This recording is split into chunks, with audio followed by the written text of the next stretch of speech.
If you flip to this part of your notes, we want to look now at what happens if we're given a function that's tough to work with algebraically.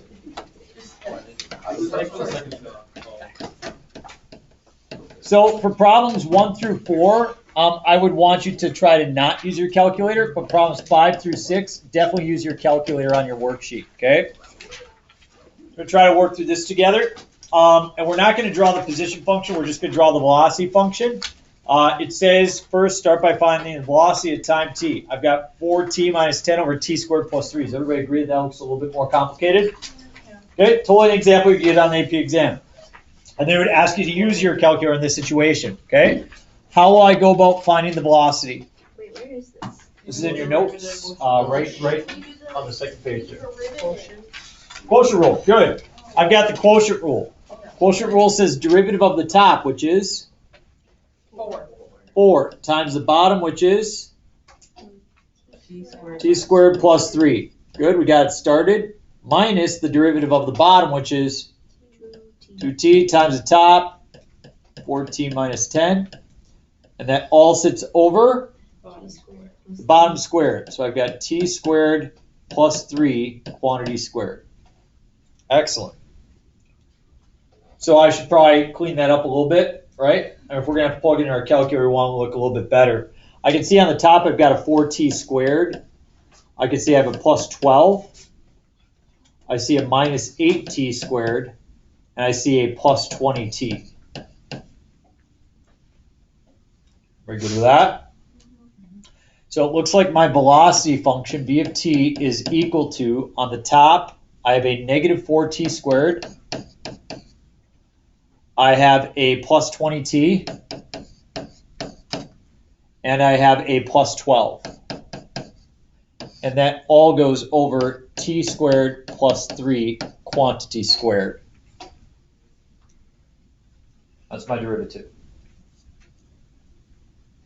Very okay with that, where we stepped. Okay, turn to those around you and tell me something, anything about the denominator, okay? Talk about the denominator. Take 15 seconds, go. Did you do the 40 thing? It'll be flatter. Oh, wait, no. 5, 4, 3, 2, 1. Can anybody tell me anything intelligent about the denominator? The denominator is always positive.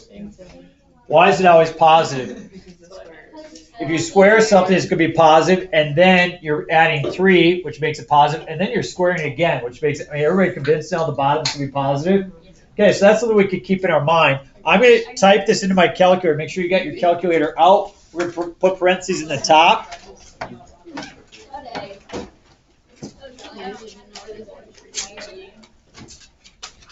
And somebody got this written down. We got negative 4x squared, then what? Plus 20. Plus 20x, good. Plus 12. Okay, so that's my numerator, and I'm going to divide that by, notice how I put parentheses in the top. I've seen a number of times where people have done just about all their work correctly on the AP exam, but they type it incorrectly in the calculator, and so they don't get the points. So that's always tough when that happens. X squared plus 3, and I square it. Everybody okay with what I got?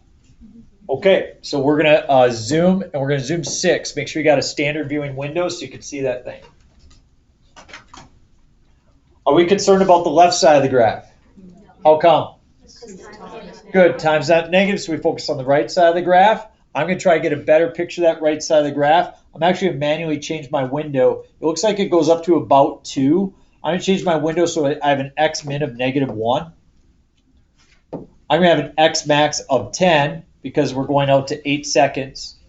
I'll have the y max of positive 3. And I'll have a y min of negative 1.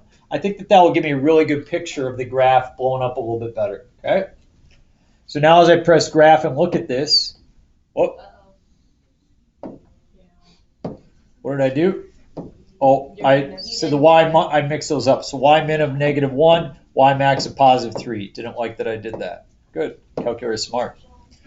Does this calculator cross the x-axis? Yes. Yeah, barely, doesn't it? Tell me something about the particle right here. Positive velocity, therefore it's moving to the right. Tell me something about the moving particle here. Moving to the left. How about here? Changes direction, right? Right where it crosses over the x-axis, that's where it changes direction. So that's kind of our idea that we're spilling out here. I'm going to go back to my picture. I'm going to draw V of t. I'm just going to draw a rough shape. Looks like it does something like, that. I was a little exaggerated. I'm going to take some of that back. I'm going to, again, we're going to go like, it just kind of sits right under that line a little bit. It says to determine what the velocity is after 3 seconds. What would you do to determine the velocity after 3 seconds? Yeah, I plug in 3. So let's go to our calculator, figure out how we do that. What's an easy way to plug in 3? Now we could go to our table. So if I go, let's everybody make sure your calculator's on the same spot. I'm going to go to a second table set and make sure that my independent variable is set to ask. Is your independent variable set to ask? Okay, then I go into my table and I type in the value of 3 and I get 0.25. So what is the velocity after 3 seconds? 0.25, and we are going to label in feet per second. When is the particle at rest? You tell me when I get to the spot where the particle's at rest. Right there? So I'm looking for where it crosses the x-axis, correct? I'm looking for what we refer to as the 0. And by the way, every single piece I'm talking about right now is stuff you will have to duplicate. I mean, this is the heart of things that we want to be able to do. I look at my calculator, and which one do I want to calculate if I'm looking where it crosses the x-axis? I'm calculating the 0, number 2. So we used to do that by hand. Now we're using our calculator to do it. Notice I am close to the spot where it crosses the x-axis. I want to make sure I'm to the left of it, and so I press enter. Then I move on over, and I want to be to the right of where it crosses the x-axis.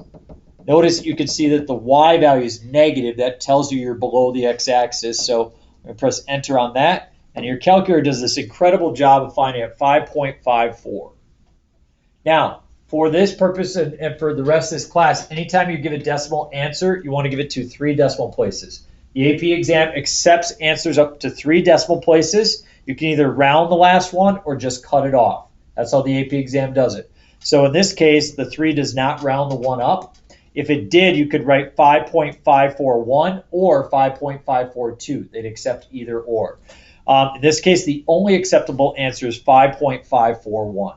So I always just write 3 and I cut it off. That's what the AP exam needs to have. We all clear? All right, we go back to our notes. When is the particle at rest? Time is equal to 5.541 seconds. When is the particle moving in the positive direction? That should be easy for me to answer after I've seen my graph and I have this spot. When is it moving in the positive direction? How come? That's where the velocity is positive. It's this graph sits above the x-axis. So 0 to 5.541. And now we want to find that total distance traveled, and we're going to draw a diagram to illustrate. Can you see how quickly we're going over this compared to yesterday? So getting your feet wet yesterday by the instruction, and then your practice, and then mulling some of those things over today, you guys are pretty good, but we still have some questions to clarify, allows us to move a lot quicker right now. So I'm going to diagram it first, then find the distance, okay? So I start at time equals 0. I change at time equals 5.41, and I end at time is equal to 8. I would like to figure out my positions at those times.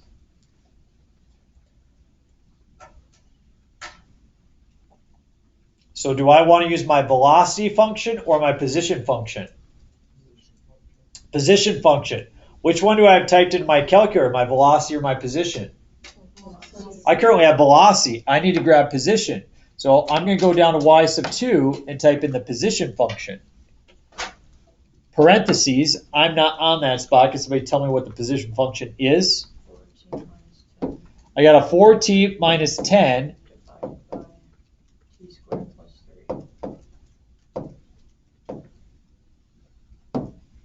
divided by parentheses x squared plus 3.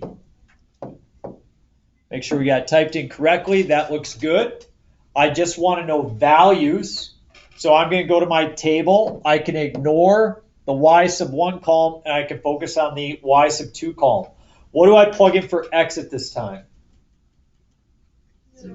0, because that's when it starts. So it looks like at 0, I have a location of negative 3.333. So I'm going to go over here, and we say negative 3.333. What do I type in next? 5.41. What? Was it 5.541? Yeah. Sorry about that. And I get 0.361. I'll say 0.361. And then obviously I type in what for my last one? 8. I type in 8 and I get 0.328. You might be saying to yourself, these decimals are ridiculous. They probably won't ask questions like that. They absolutely will. You can get minute results. You can get large results. Okay, so we are going to plot these. My first position is at negative 3.333. I always like to put 0 on my graph. I move past 0, and which spot do I move to? 0.361, and then I move back to 0.328. So the motion of this particle goes from negative 3.33 all the way over to 0.361 and then back to 0.328.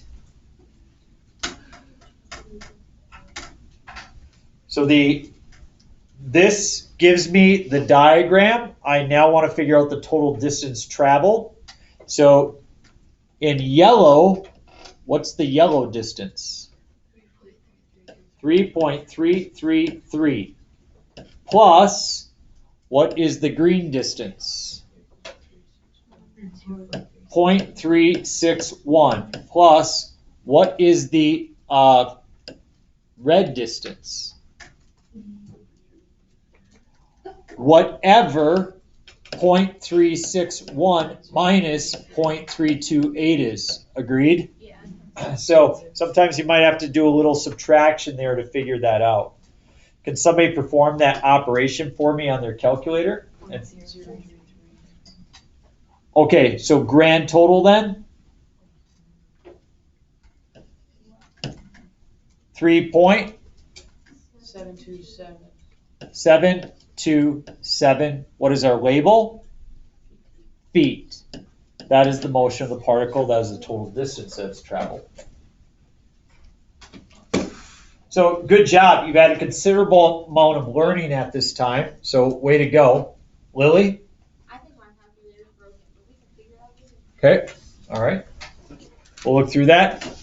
The last two problems 5 and 6, those you can definitely, I would encourage you to use your calculator on them. So as I see Zizi flipping to this side right here, notice those 2 at the bottom. I think that those are great problems to use your calculator for. We have a minute. The other ones, don't use it that much. I hope you guys have a wonderful break. You do have 5 days off, 5 days.